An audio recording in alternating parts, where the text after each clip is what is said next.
Mình chưa xem nhưng tất cả mọi người đều khen team Hàn mọi người ạ. Cho là mình sẽ rất hồi hộp. Trên Thread City đang rất là căng lại cái team Hàn này. Yeah. Let's go các uni pump up. Ê kiểu mọi người từ đầu múa là mọi người thọt vãi. Kiểu mình cảm giác khổ thân các chị ấy. Mọi người từ đầu đến giờ toàn bầm dập thôi chứ không còn là băm dắp nữa rồi. Hoặc bầm dập hoặc không. Kiểu mình hơi thương các chị ấy, kiểu mình cảm giác là bởi vì các chị cũng rất là cố gắng. Các chị là đội chủ nhà ấy, nên là mọi người hơi bị áp lực một tí. Cảm giác mọi người chơi không được vui như mọi năm nên là xong kiểu làm gì cũng bị bị nói kiểu mọi người bị áp lực ấy. Xong mọi người cũng nói thật là mọi người cũng lớn tuổi hơn với mật độ chung ở đấy. Kiểu cái độ tuổi của mọi người rồi, xong mọi người cũng khá lớn tuổi thì riêng về mặt thể trạng người châu Á đã khó đấu rồi nhá, xong đã thấy còn lớn tuổi hơn nên là kiểu nhiều cái cũng sẽ khó. Sao đây bắt mấy chị đi thi nữa. Thôi rồi, xem, let's go. Mnet World of Street Woman Fight Mong là không Mega hết Crew nữa. Mission. Let's go bắn sắt, let's go bắn sắt.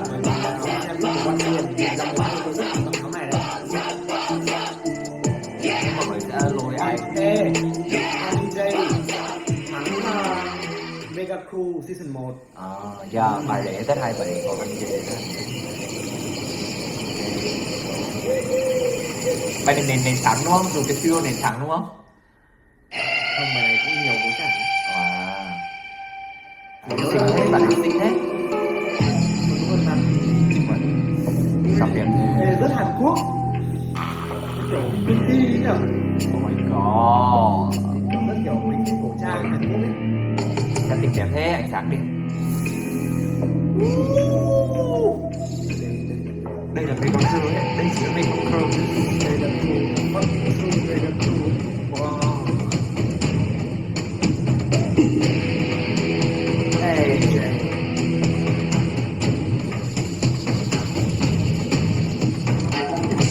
Thôi.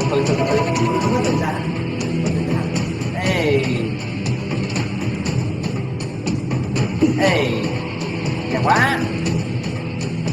Này làm việc cái này hơi hiệu quả lắm.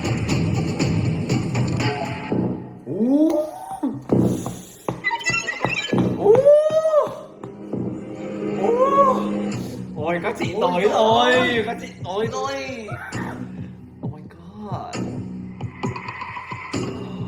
Đẹp quá, ui mọi người từ nãy là wow. Ê mọi người thật sự đảm Không có xạ. ui cái nón đâu vãi. cái nón đấy, cái lòng ở bên trong của nó tạo cái đúng hay vãi. Ui quá nhiều đúng luôn ý.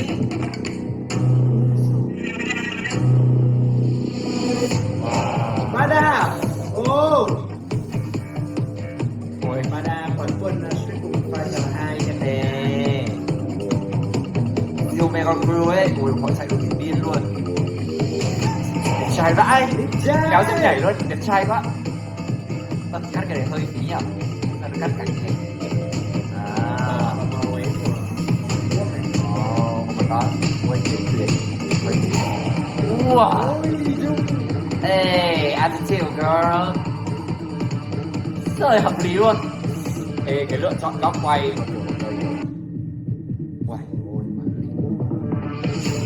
thôi đây là điểm mạnh của team chủ nhà mà, đấy là điểm nhiều người, đông người để quay, đông người tốt. Anh sáng kinh thế, kinh thế. Ê, anh sáng chất vãi. Bạn này biết diễn. Má ơi hết cả hồn. 여러분의 좋아요로 팀 코리아 범접을 응원. I'm back. Wow, oh my god, yes. Wow.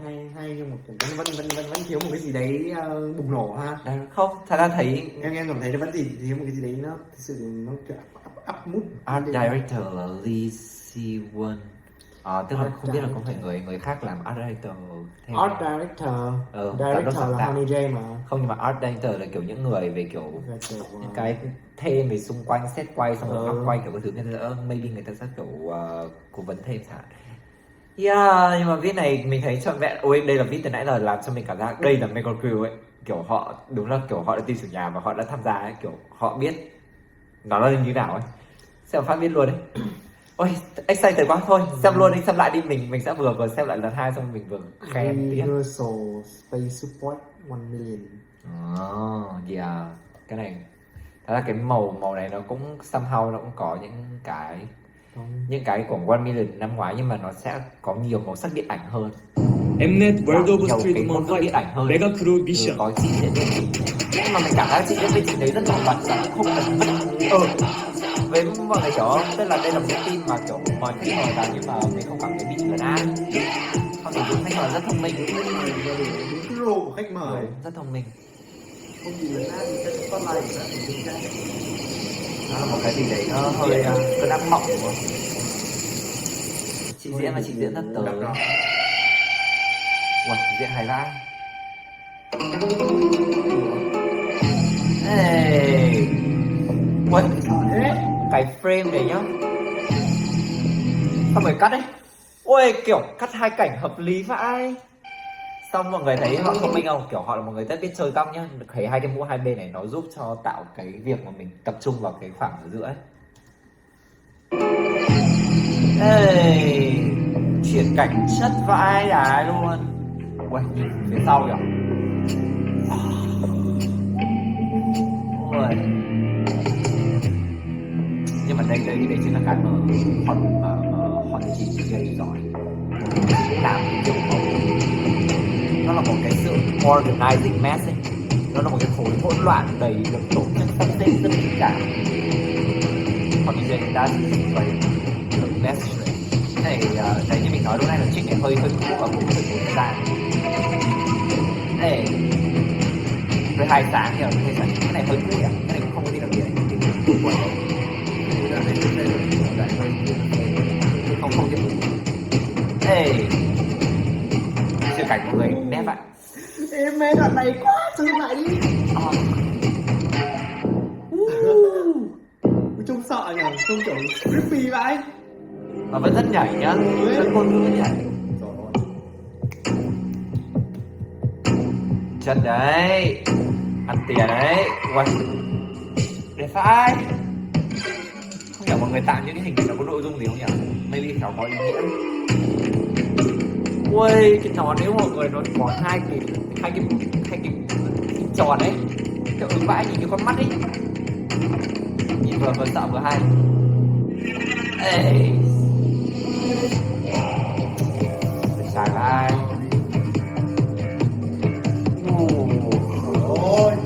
Cái cách triển khai đội hình thì cũng đội hình đơn giản ra, tức là cái đội hình này thật ra bản chất nó cũng không quá phức tạp, nó cũng là một hình thôi, nhưng mà cái cách mà mọi người di chuyển ra với cái góc quay nó di chuyển cùng cái đấy, quay hay vãi.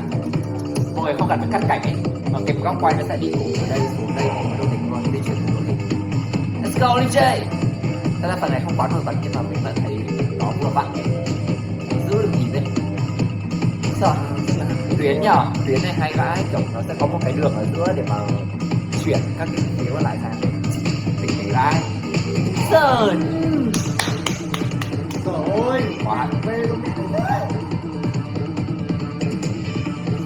ê, mà nhìn mọi người nhảy không bị yếu nhá, nhảy không bị yếu như cái hội K-pop, nhìn nhảy rất vừa lực. Sơn ê, hợp lý vãi, mọi người thông minh vãi, kiểu mọi người kiểu nó nhìn nó vẫn đông ấy, bởi vì kiểu có backup đến từ phía sau, nhưng bởi vì mọi người ở tiệm cận cái máy quay nên là kiểu vẫn nhìn được mọi người. That's so thông minh. Nó khá là giống cái trường hợp mà lúc nãy RS Studio nhảy ở cái đường, cũng là biết tận dụng không gian. Ê,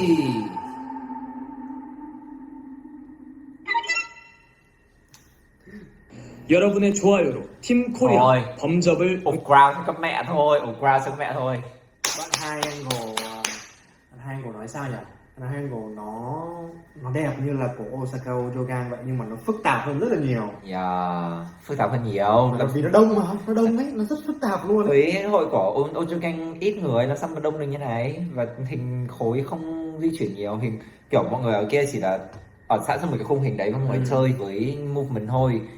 Còn ở đây là, và quan trọng là nó vẫn sáng tạo nhá, kiểu tức là những cái hình, tức là cái format đi thì nó không quá mới, nó chỉ đơn giản là góc ở trên cao và sau đấy tạo hình thôi, nhưng mà những cái hình của mọi người tạo ra và cái cách mọi người chuyển các hình đấy thì nó rất sáng tạo ấy, và anh thấy lạ, anh chưa từng nhìn thấy những hình như thế đối với, ít nhất là đối với anh. Thôi bây giờ nhá, bây giờ cái gì High angle ngon, tính bản địa ngon, Ngon vãi luôn. directing ngon. Thế thì thôi Đẹp được không? Oh crowd, bum up. Thôi được rồi, tôi rooting for bum up for this mission. Ok. Rồi top 1 bum up, không nói nhiều. Top 2 One. Đi từ trên phải đi từ dưới lên. từ dưới lên nào. Thôi được rồi, mình sẽ đi từ top 1 là bum up rồi không nói nhiều nữa. Nào, top 6. Top 6. À đâu, top mấy? Top 5 chứ nhỉ? 5 viết rồi đúng không? 5 viết à? Top 5 viết. Huh. Top 5 hơi khó nha. Thôi rồi, tôi vẫn sẽ lựa chọn của tôi thôi. Nào. Từ bấm gấp nhiệm vụ trước là từ đang đội sổ luôn. Thôi tập trung. Nào. Nhóm top 5. Top 5 à? Top 5 của tôi trước hay là nói cùng lúc? Cùng lúc đi. Ok. 3, 2, 1. Ojo Gang. Tôi vẫn sẽ chọn Ojo Gang tôi bởi vì tôi cảm thấy là AG Squad Elite là mình vẫn nhìn được đầy đủ thành viên của họ hơn. Còn Ojo Gang thì thật sự là tôi cảm thấy phí. Kiểu tôi muốn xem mọi người nhảy hơn. Top 4 của tôi thì là 1, 2, 3 AG Squad. Quá dễ đoán đấy. AG Squad của mình hơi tiếc, mình cảm thấy là cái gu ấy, quan trọng là cái gu của người đạo diễn của chị Keiga nó vẫn maybe là chị cũng lớn tuổi đúng không, nên là kiểu có một số cũng cái hơi thiếu nhân lực nữa, cái phải làm hơi nhiều. Mình không, nhưng mà quan trọng ở đây anh thấy là về quan trọng là cái taste ấy, cái cinematography chị chọn ấy nó không được, nó hơi cũ ấy, nó hơi cũ, nói thật là nó hơi cũ. Mình chỉ thấy có một số người như kiểu Danica hay là Alia, các bạn ấy rất là mới, kiểu các thứ cái style, nhìn cái cách, nhìn cái quần áo, xong rồi kiểu cái mood của cái cảnh các bạn ấy nhìn nó rất khác đúng không, so với các chị kia. Ok được rồi, top 3 1, 2, 3 Motive. Ê kiểu đây là một cái danh sách quá dễ đoán. Tiếp cuối cùng top 2 3 1 2 Tokyo.